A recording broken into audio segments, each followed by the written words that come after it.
আসসালামু আলাইকুম ওরহমতুল্লাহি ওবরাকাতুহ।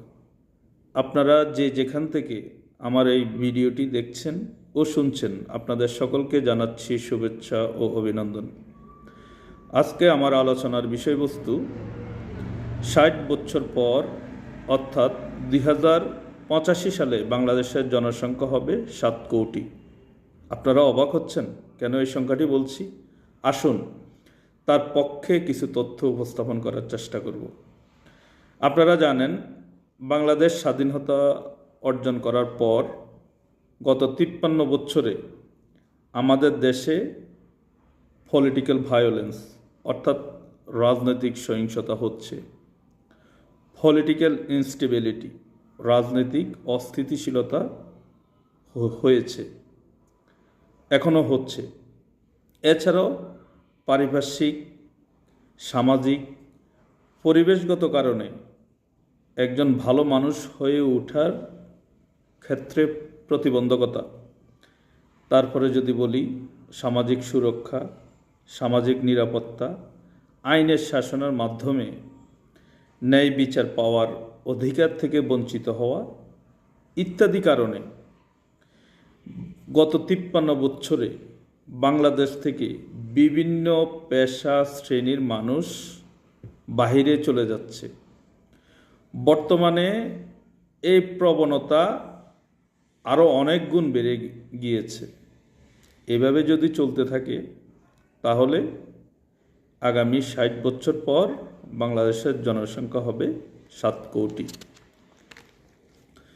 গত ৫৩ বছর কোন কোন পেশা থেকে কি পরিমাণ বাংলাদেশি বিদেশে যাচ্ছে তার কিছু তথ্য আপনাদেরকে জানানোর চেষ্টা করব। প্রথমত, উচ্চ মাধ্যমিক পরীক্ষা শেষ করার পর অধিকাংশ শিক্ষার্থী এবং বিভিন্ন সরকারি এবং বেসরকারি বিশ্ববিদ্যালয়ের শিক্ষার্থীরা বাহিরে চলে যাচ্ছে।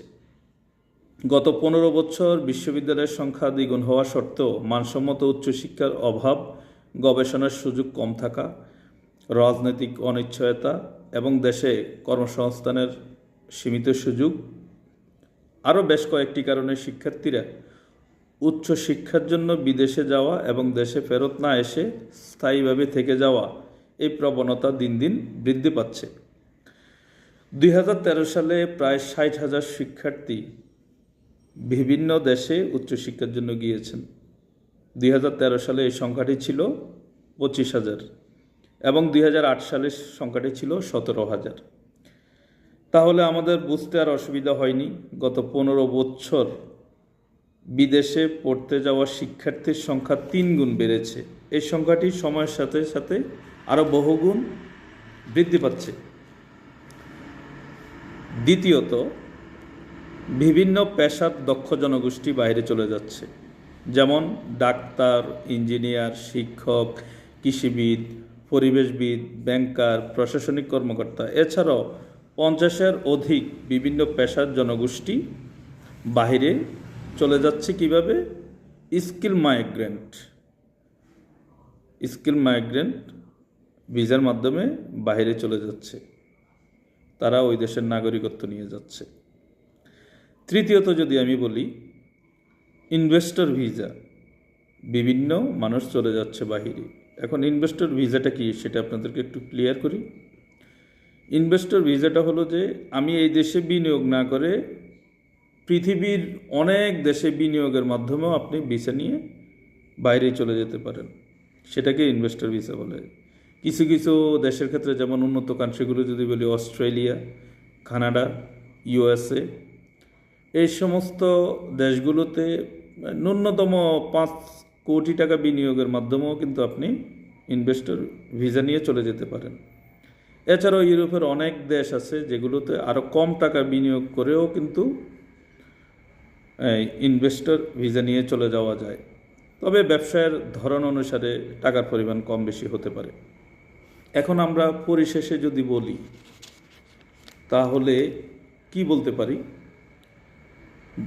বাংলাদেশের মেধাবী ছেলেমেয়েরা চলে যাচ্ছে, দক্ষ জনগোষ্ঠী চলে যাচ্ছে, যাদের কাছে অর্থ ধন সম্পদ আছে তারা বাইরে চলে যাচ্ছে, তাহলে আমাদের দেশে আর কি থাকতেছে? আমাদের দেশে থাকবে পিছিয়ে পড়া জনগোষ্ঠী। অর্থাৎ এইভাবে যদি চলতে থাকে তাহলে 60 বছর পর বাংলাদেশের জনসংখ্যা হবে 7 কোটি। এই 7 কোটি জনসংখ্যা যারা এই দেশে বসবাস করবে তারা হলো পিছিয়ে পড়া জনগোষ্ঠী। তো এখন আপনাদের মনে প্রশ্ন যে এই পিছিয়ে পড়া 7 কোটি জনসংখ্যা তাহলে কি করবে?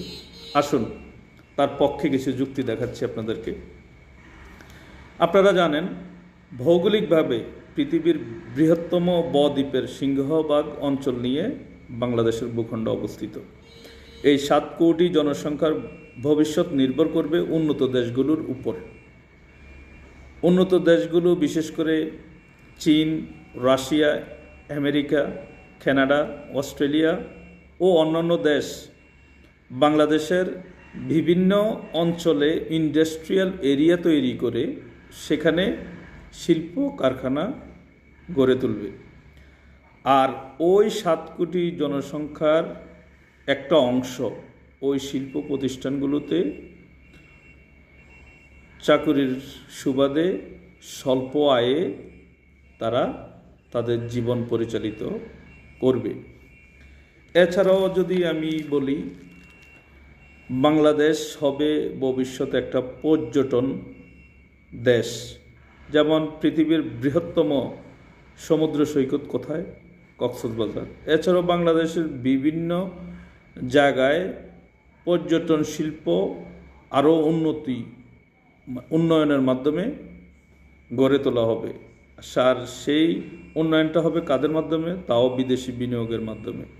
আর ওই শিল্পগুলোতে ওই 7 কোটি জনসংখ্যার কিছু অংশ সেখানে কর্মসংস্থানের মাধ্যমে স্বল্প আয়ে কোনো রকমভাবে তাদের জীবিকা নির্বাহ করবে।